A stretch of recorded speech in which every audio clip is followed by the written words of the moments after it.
और मेरे सूरवीरों, कैसे हो?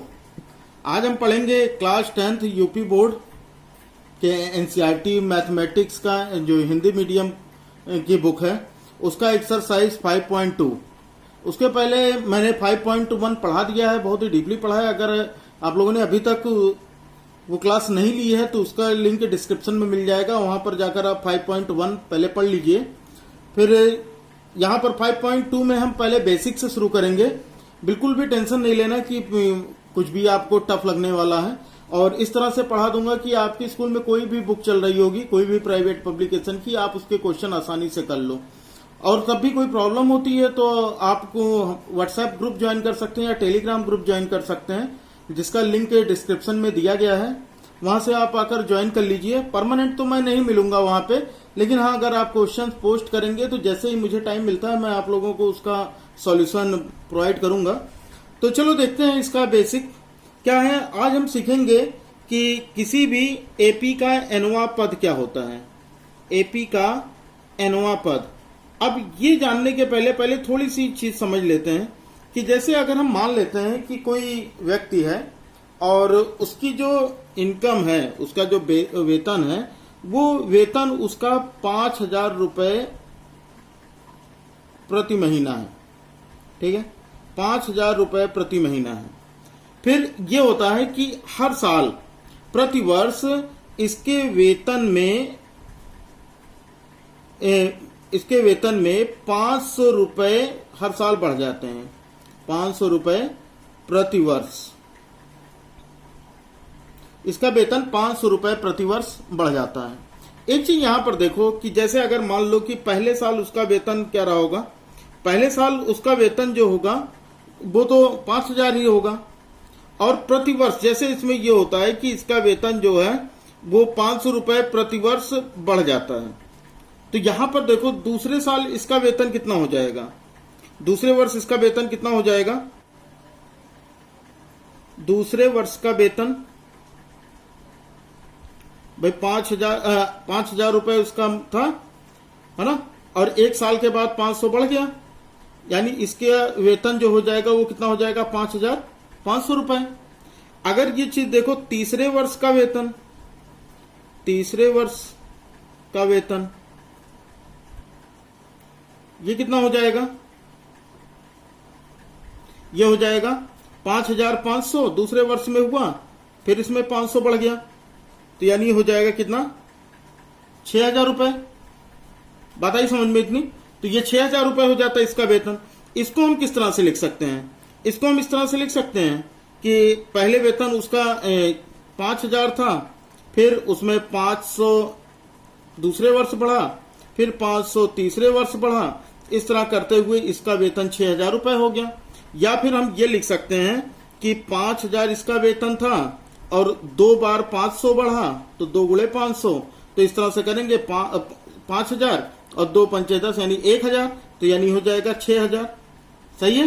या फिर हम इसको इस तरह से भी लिख सकते हैं कि 5,000 इसका वेतन था, तीसरे वर्ष का हमें निकालना है, तो 3 और पहले वर्ष में जो सेम था वो माइनस कर दो, ठीक है, और गुणे 500 ये लिख सकते हैं ना। 2 की जगह 3 - 1 लिख सकते हैं, जो ये हमारा वर्ष था तीसरा वर्ष, वही 3 हो गया, तो 3 - 1 करेंगे तब 2 आएगा। तो यहां पर कितना हो जाएगा वेतन, 5,000 प्लस 2 गुणे 5,000, 2 गुणे 500, तो ये कितना हो जाएगा, 5,000 प्लस 1,000, यानी हो जाएगा इसका वेतन 6,000 रुपए। ये समझ में आया? ये इतना मैंने लिख दिया केवल आपको समझाने के लिए।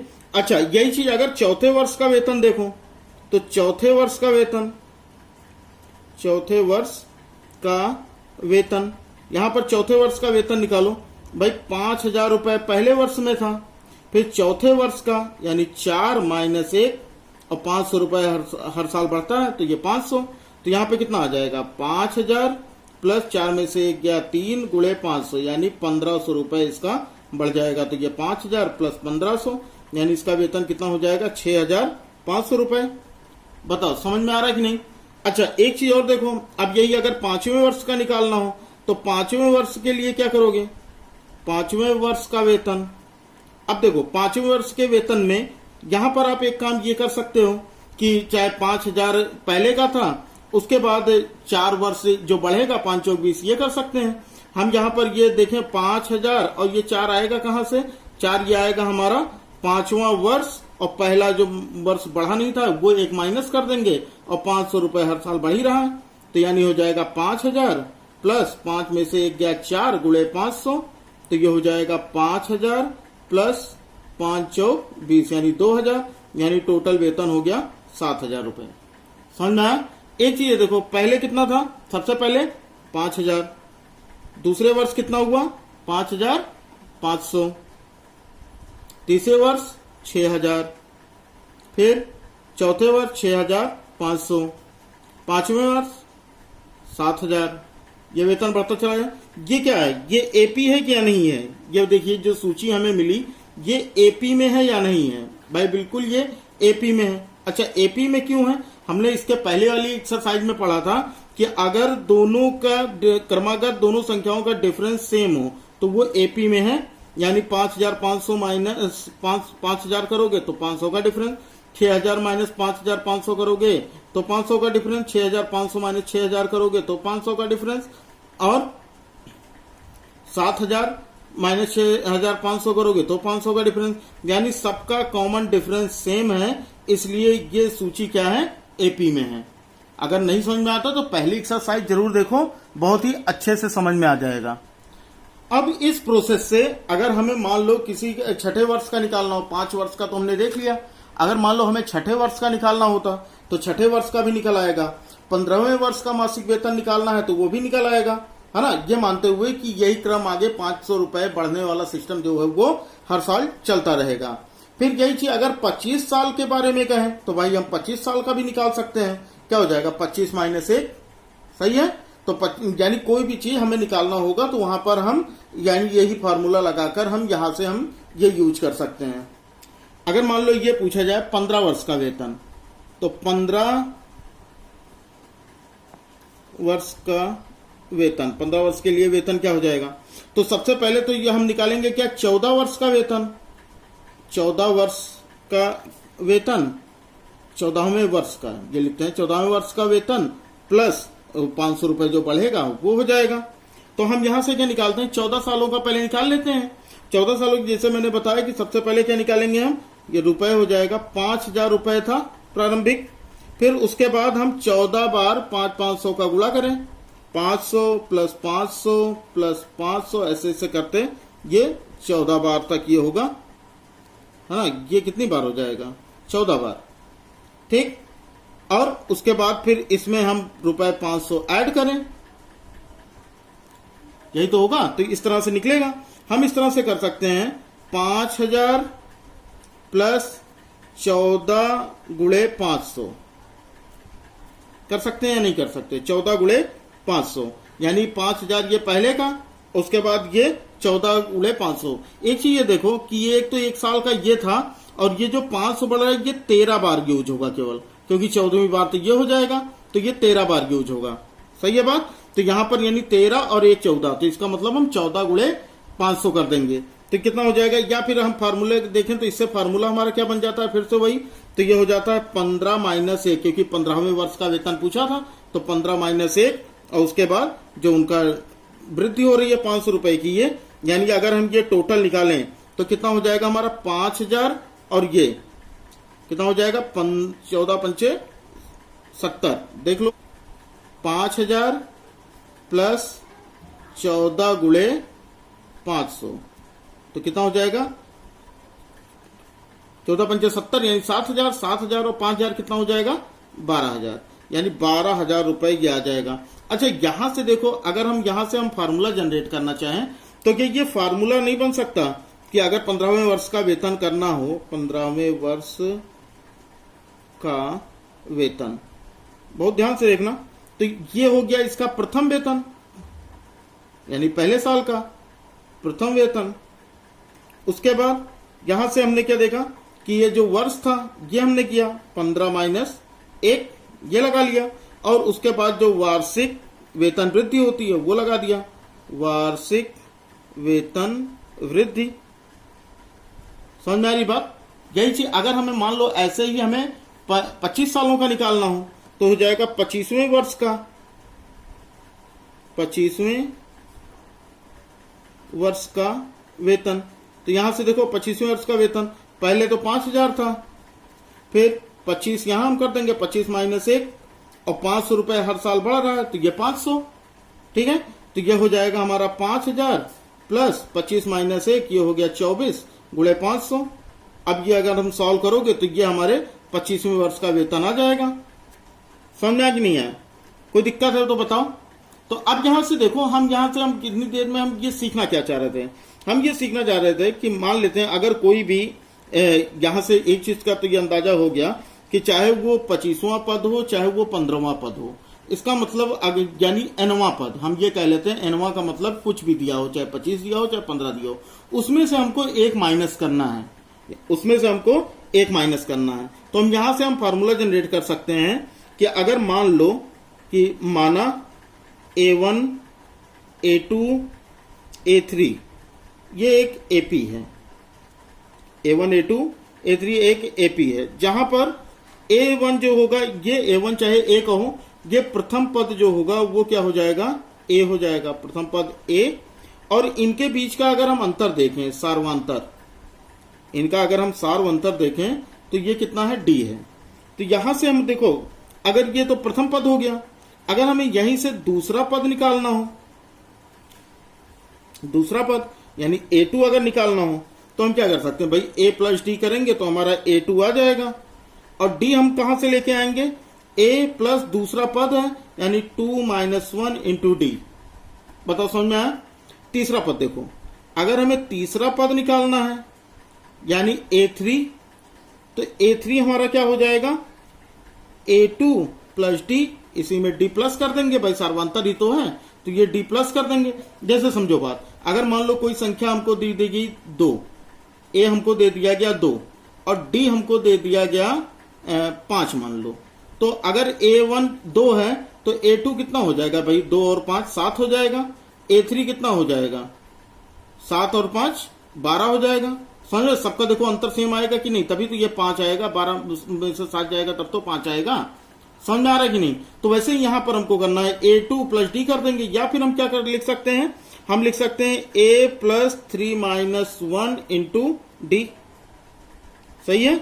यहां पर देखो एक चीज यहां पर ये समझना कि जैसे हमने यहां पर किया A2 ये किया, तो हमने A2 में क्या करेंगे? वही सार्वांतर हम प्लस कर देंगे, तो ये बढ़ता चला जाएगा। 2 और 5 7, 7 और 5 12। तो यहां पर हम क्या कर सकते हैं? 3 माइनस 1 इंटू डी। ये बात आई समझ में कि नहीं? A के साथ देखो, हम यहां पर इसकी जगह पर हम ये लिख सकते हैं A plus D plus D, यानी प्रथम पद के टर्म में अगर हम यहां पर लिखें, ये लिखें, इसी में एक और डी और लिख दो तो A3 आ जाएगा। तो यानी डी और डी कितना हो जाएगा? 2D। तो हम इसको क्या लिख सकते हैं? तीसरा पद है तो 3 माइनस 1 इंटू डी लिख सकते हैं। चौथा पद देखो, अब यहां से अगर हमें चौथा पद निकालना हो A4, तो हम क्या लिख सकते हैं भाई? पहला पद क्या था हमारा? पहला पद A था, तो उसी में हमको क्या करना है? ये हो गया हमारा A प्लस डी, यानी यही तो होगा A3, यानी ये देखो यहां पर हो गया चौथा पद, ये A3 हम लिख सकते हैं, A3 हो जाएगा। A3 प्लस डी ये कर सकते हो, या फिर इसको क्या लिख सकते हो? A प्लस 2D, यहां से अगर आ जाओ दूसरे टर्म से, उसी में प्लस डी करो, ये हो सकता है। तो यानी हम इसको इस तरह से भी लिख सकते हैं कि A plus 4 minus 1 into D. इसी तरह से यह हमारा चौथा पद, पांचवा पद, छठा पद ये चलता रहेगा। इतना समझ में आ रहा है कि नहीं भाई? अगर समझ में आ रहा है तो वीडियो को लाइक कर दो। बिल्कुल बेसिक से, बिल्कुल घबराना नहीं कि ये बहुत बड़ा चल रहा है, ये बिल्कुल बेसिक सा कॉन्सेप्ट है और यह समझ में आ ही गया होगा कि जो भी चलेगा केवल इतना ही याद रखना है कि यहां पर अगर हमें प्रथम पद A दिया है, सार्वांतर D दिया है, तो हम दूसरा पद निकाल सकते हैं A plus 2 minus 1 into D. तीसरा पद निकाल सकते हैं A plus 3 minus 1 into D. चौथा पद निकाल सकते हैं A plus 4 minus 1 into D. यानी ये जो पद है, अगर यही पद मान लो कि हमें n पद निकालना हो, nवां पद, क्या हो जाए? nवां पद। भाई देखो दूसरा पद निकाला तो 2 माइनस 1 लिखा, तीसरा पद निकाला तो 3 माइनस 1 लिखा, चौथा पद निकाला तो 4 माइनस 1 लिखा। उसी तरह से अगर nवां पद निकालना हो तो n माइनस 1 लिख दो, तो an इक्वल्स टू क्या हो जाएगा? A plus n minus 1 into D, यानी यहां से आ जाएगा हमारा nवां पद। भाई यही तो हमें निकालना था, nवां पद यानी प्रथम पद यानी nवां पद कुछ भी हो सकता है, 5, 6, 7, 8, 9, 10 कुछ भी दिया हो तो nवां पद। तो यहाँ पर an इक्वल्स टू a, जहां पर हम 1, 2, 3 लिख के माइनस करते थे 1 की जगह 1 लिख दो, बन गया फार्मूला। यही तो हमको पढ़ना था, है ना। तो यहाँ पर क्या है कि a हमारा क्या है, a हमारा प्रथम पद है, a हमारा प्रथम पद है, और d हमारा क्या है, सार्वंतर है। d क्या है, सार्व अंतर है। और उसके बाद n क्या है, पदों की संख्या है। समझ में आ गया ना। अब इसी पे एक एग्जाम्पल देखो। एग्जाम्पल ये दिया गया कि आप ही के बुक का एग्जाम्पल है, एग्जाम्पल 3। एपी दिया गया इसमें, और एपी दिया गया 2, 7, 12 का 10वां पद ज्ञात कीजिए। अब भाई बहुत आसानी से लगा लोगे, अगर फार्मूला याद हो गया होगा, फार्मूला रखने की जरूरत भी नहीं पड़ेगी, और मुझे लगता है कि फार्मूला याद हो गया होगा। तो यहां पर a इज इक्वल टू हो जाएगा 2, d हम कैसे निकालेंगे, a2 माइनस a1। d क्या होता है, बाद वाला पद माइनस उसका पहला पद, तो d2 माइनस यानी हो जाएगा 7 माइनस 2, तो 7 माइनस 2 हो जाएगा कितना, 5। और देखो कितना 10वां पद कह रहा है, यानी n बराबर 10। समझ में आ गया। फार्मूला रख दो सीधा सीधा, क्या होता है, A N is equal to A plus N minus 1 into D. अब हमें ए एन यहां पर निकालना है, nवां पद हमें निकालना है। तो यहां पर देखो 10वां पद निकालना है, तो यानी ए 10, जहां पर n है वहां पे 10 रख दोगे। ए हमारा कितना है 2 प्लस n कितना है, n हमारा 10 है, तो 10 माइनस 1, और d कितना है 5, तो यहां पर 5 रख दोगे, बस आ गया आंसर। तो 2 गुणे 10 में से 1 गया 9 गुणे 5, यहां प्लस होगा, तो ये हो जाएगा 2 प्लस 9 बचे 45, तो 45 और 2 कितना हो गया 47। ये रहा आपका आंसर, है ना। बहुत आसान, पूरी एक्सरसाइज सॉल्व कर दोगे, बस वीडियो पूरी देखना, ठीक है। वीडियो पूरी देखना, वीडियो में कोई भी डाउट आपका बचेगा नहीं, सारी चीजें एकदम क्लियर हो जाएंगी। चलो आगे देखते हैं। देखो अगला एग्जांपल क्या दिया गया, एपी दिया गया है 21, 18, 15 का कौन सा पद माइनस 81 है। यानी हमें पहला पद दे दिया गया, ए बराबर दे दिया गया 21, सॉल्यूशन ए बराबर 21, डी हो जाएगा हमारा 18 माइनस 21, यानी 18 माइनस 21 करो कितना हो जाएगा -3, ठीक है। हमें लास्ट पद दिया गया है ए एन हमें लास्ट पद दिया गया है 81। हमें ये बताना है कि ये कौन सा पद है, मतलब हमें क्या निकालना है, एन निकालना है, हमें एन निकालना है। तो कोई दिक्कत नहीं, वही फॉर्मूला फिर से लगाओ, क्या हो जाएगा, A N is equal to A plus N minus 1 into D. यही फॉर्मूला याद रखना। अब याद हो ही गया होगा, तो यहां पर रखो जो जो चीजें दी गई हैं। ए एन दिया गया है -81, तो यहाँ -81 रख लो। ए दिया गया 21, तो यहाँ 21 रख लो।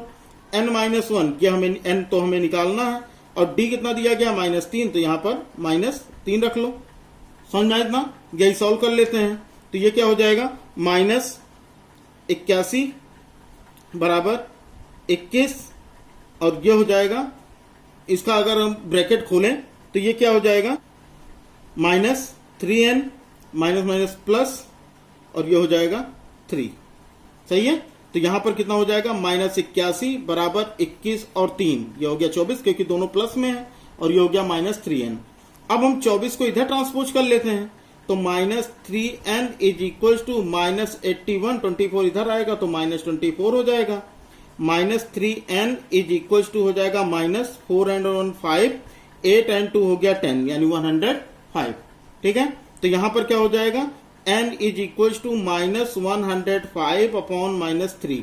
3 से ये 3 माइनस से माइनस कट गया, 3 त्रिक्का 9, 3 पचे 15, यानी n बराबर 35, यानी 35वां पद जो होगा वही 35वां पद यही होगा हमारा -81।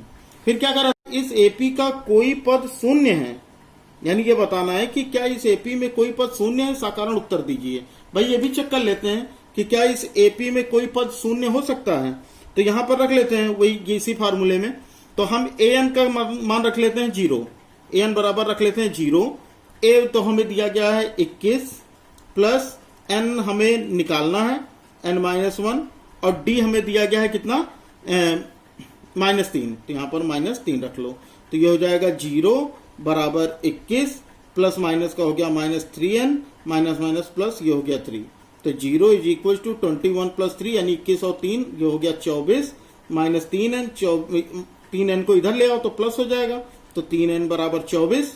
तो n बराबर कितना हो जाएगा 24 बटे 3, 3 इक्के 3, 3 अठे 24। तो n बराबर कितना हो गया 8।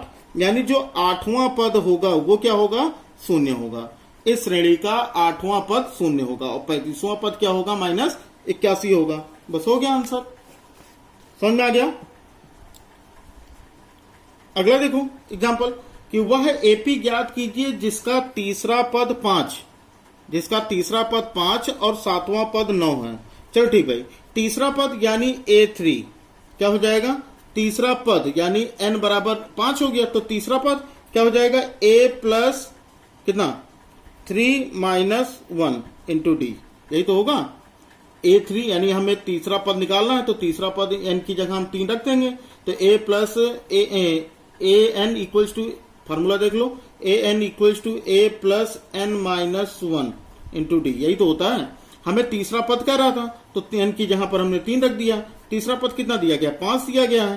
तो ये A3 5 हो गया, a प्लस 3 माइनस 1 हो गया 2 और ये हो गया डी। ये मान लो कि समीकरण नंबर 1 है। ये समझ में आया। फिर 7वां पद यानी A7 होना चाहिए। तो a plus 7 minus 1 into D. तो A7 कितना है 9 है, तो यहां पर 9 रख लो। तो कितना हो जाएगा a प्लस 7 में से 1 गया 6, ये हो गया 6d।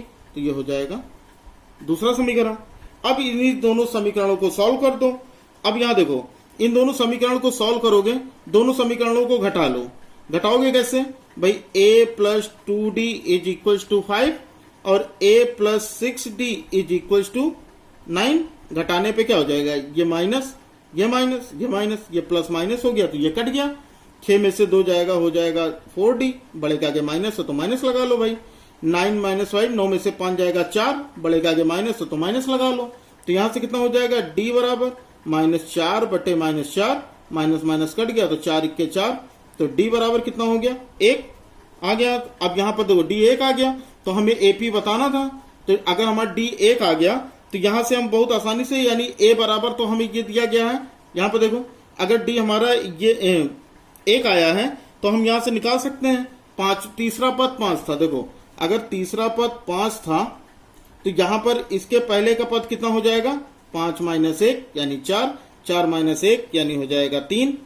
सही है, कोई दिक्कत है। तो यहां से देखो इस तरह से ये निकलता चला जाएगा। तो यहां से d, अच्छा एक चीज और देखो, क्या अगर मान लो कि यहां पर d बराबर 1 आ गया तो d का मान समीकरण 1 में या 2 में कहीं रख दो। रख के देख लेते हैं ना, d का मान समीकरण 1 या 2 में रख लो। अगर ये नहीं समझ में आता तो यहां से रख के देख लेते हैं।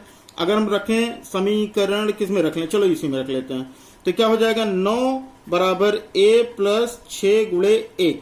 सही है, तो 9 बराबर हो जाएगा a प्लस 6 और 1 हो गया 6 के 6 को इधर ट्रांसपोज करोगे तो 9 माइनस 6 हो जाएगा और a बराबर 9 में से 6 क्या हो गया 3। अब ये समझ में आया। तो 3 हो गया और d हमारा 1 था तो 3, 1 4, 1 5, 1 6, ऐसे ही होता 7, 8, 9, ऐसे ही होता ये चला जाएगा। यही हो जाएगा हमारा AP। बताओ समझ में आया भाई। यहां से हमको क्या करना था, हमको दिया गया था केवल कौन कौन से पद दिए गए थे, हमें तीसरा पद दिया गया था और 7वां पद दिया गया था। हमने फार्मूला यानी n हमें यहाँ पर n तीसरा है, n 3 है और यहाँ पर n 7 है तो हमने फार्मूले में रख दिया a n equals to a plus n minus 1 into D से। तो यहाँ पर क्या हो गया, n की जगह पर हमने 3 रख दिया तो a plus 3 minus 1 into D और ये हमें 5 दिया था। हमने इसे सॉल्व किया, समीकरण 1 मिल गया। फिर यहाँ पर हमने उसी तरह से 7 रख लिया, n का मान 7 रख लिया और ये 7वां पद 9 दिया तो हमने 9 रख लिया। तो यहाँ से हमें समीकरण मिल गया a प्लस 6d। तो यह हो गया समीकरण 2। अब इन्हीं समीकरण 1 और 2 को घटा दिया तो यहाँ से हमको d और a मिल गया। तो हमें अगला पद बताना है तो हमको ये पता है अगला पद जो होता है वो a से बढ़ के ही आएगा, d जितना होगा तो 3 और अगला पद 4, फिर उसमें 1 प्लस किया 5, फिर उसमें 1 प्लस किया 6। तो इस तरह से ये हमारा AP बन जाएगा। चलो अगला एग्जाम्पल देखो। अगला एग्जाम्पल दिया गया क्या संख्याओं की सूची 5, 10, 17, 23 का कोई पद 301 है। अगर है भाई तो क्यों है, अगर नहीं है तो क्यों नहीं है। तो यहां पर देख लो, सबसे पहले तो हमें a दिया गया। यहां पर देखो क्या क्या दिया गया 5, 11, 17 ये हमें दिया गया। हम यहां पर देखते हैं, सबसे पहले देखते हैं कि क्या ये AP है। क्या ये एपी है? पहले तो ये चेक कर लेते हैं। तो अगर हमें एपी चेक करना हो तो क्या हो जाएगा, A2 माइनस A1, तो ये क्या हो जाएगा 11 माइनस 5, तो कितना हो गया 6। फिर A3 माइनस A2 यानी हो गया 17 माइनस 11, तो ये हो जाएगा 6। फिर अगला चेक कर लेते हैं, A4 माइनस A3, तो ये हो जाएगा 23 माइनस 17, 23 माइनस 17, तो ये भी हो जाता 6। तो इसका मतलब ये समझ में आया कि ये तो एपी है। अगर ये एपी है तो यहां पर देख लेते हैं, ए बराबर हमें क्या दिया गया, 5 दिया गया, ए हमें 5 दिया गया, और डी जो आया वो 6 आया। अब हमें कह लेते हैं कि मान लेते हैं कि ये कह रहा क्या कोई पद 301 है, तो मान लेते हैं कि nवां पद जो है वो 301 है। मान लो, हमें पता नहीं है, माना nवां पद बराबर 301 है। अब यहां पर हम सूत्र लगाकर देखें, ए एन बराबर A plus N minus 1 into D. तो ए एन हमारा कितना है, ए एन हमें दिया गया 301, तो यहां पर ये हो जाएगा हमारा 301, सॉरी 301। ए हमें दिया गया 5, एन हमें निकालना है ना, और ये 6 हमें हो गया हमारा कॉमन डिफरेंस। अब यहां से ये हम सॉल्व कर लेते हैं, तो ये हो जाएगा 301 बराबर 5 प्लस 6n माइनस 6, तो 301 बराबर कितना हो जाएगा 6n, 6 में से 1 जाएगा 5, बड़े का आगे माइनस, लिए माइनस लग गया। फिर यहां हो जाएगा 301 माइनस 1 इधर लेके आओगे तो प्लस 1 बराबर 6n, तो यानी 6n बराबर 302। अब n बराबर कितना हो जाएगा 302 बटे 6, तो यहां पर क्या हो जाएगा 2 तिहाई 6 और 2 इक्के 2, 2 पंचे 10, 2 इक्के 2, यानी 151 बटे 3। यहां पर ये चीज जान लो, जो n का मान है ये एक पूर्ण संख्या होनी चाहिए। n का मान अगर पूर्ण संख्या हो तब तो समझ लो कि हाँ भैया nवां पद ये 301 हो सकता है, लेकिन ये पूर्ण संख्या नहीं है, तो इसका मतलब ये क्या दी हुई सूची का पद नहीं है। समझ में आ गया कि नहीं? तो यहां पर हो गया कि n लिख देंगे कि n एक धनात्मक पूर्णांक नहीं है, n एक धनात्मक पूर्णांक नहीं है, अतः 301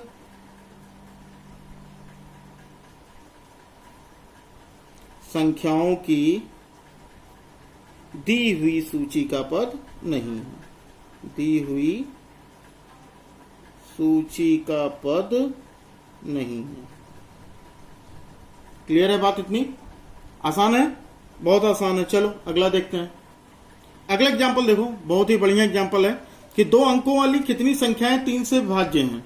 2 अंकों वाली देखो भाई, 2 अंकों वाली कौन कौन सी संख्या है? सबसे छोटी संख्या तो 12 होगी, फिर 15, फिर 18, और इस तरह से ये चलता रहेगा, और सबसे बड़ी संख्या जो होगी वो 99 होगी, क्योंकि इसके बाद तो सीधा 3 अंकों की संख्या आ जाएगी। तो यानी हमारा एपी ये मिल गया 12, 15, 18 और 99 तक ऐसे। तो यानी यहां पर देखो तो ए बराबर हो जाएगा 12, डी बराबर हो गया 3 से विभाज्य कर रहा है, यानी 15 माइनस 12, A2 माइनस A1 करोगे तब भी ये 3 आ जाएगा। और हमें अंतिम पद भी दिया है an बराबर 99। अब कितनी संख्याएं हैं, हम n यहां से निकाल लेते हैं, ठीक है ना। तो यहां पर क्या हो जाएगा, फार्मूला लगाओ an equals to a plus n minus 1 into D. तो an हमारा कितना दिया गया है 99, तो ये हो गया a कितना दिया गया 12 प्लस n हमें निकालना है, और d कितना दिया गया 3, तो ये 3 हो जाएगा। तो ये हो गया 99, और यहां से फिर 12 इधर ट्रांसपोज करोगे तो माइनस 12 बराबर n माइनस 1 इंटू 3, तो 99 से 12 करोगे तो हो जाएगा 87 बराबर n minus 1 into 3, n minus 1 into 3 यानी 87 इक्वल टू। तो यहां से हम ये इधर गुणा है तो इधर आएगा तो भाग हो जाएगा, तो n minus 1 is equal to 87/3 यानी 87/3। अब भाग करो तो ये हो जाएगा 3 दूनी 6, 3 9 27, यानी n माइनस 1 बराबर 29 हो गया। तो n बराबर 1 उधर जाएगा तो 29 प्लस 1, तो n बराबर कितना हो गया 29 और 1 कितना हो गया 30। यही हो गया हमारा आंसर। यही हमें पूछ रहा था कि भैया कितनी संख्याएं हैं कुल, तो कुल संख्याएं हैं 30 संख्याएं हैं 2 अंकों की ऐसी जो कि 3 से विभाज्य होंगी। समझ में आ गया? कोई दिक्कत है?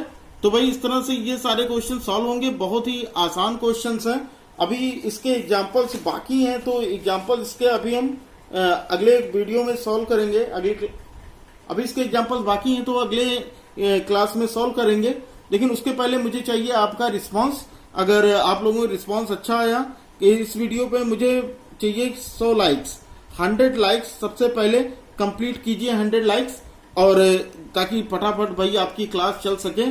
तो क्लास अच्छी जरूर लगी होगी, और जो लोग अभी नए आए हैं वो चैनल को सब्सक्राइब कर रखें, क्योंकि अब बिल्कुल स्पीड पकड़ ली है। आपकी जो क्लास है क्रैश कोर्स जो कि कंप्लीट हो जाएगा 15 अक्टूबर से शुरू होकर 15 जनवरी तक पूरा का पूरा सिलेबस कंप्लीट कर दिया जाएगा, जो कि आपके बोर्ड एग्जाम के लिए बहुत ही ज्यादा फायदेमंद होगा।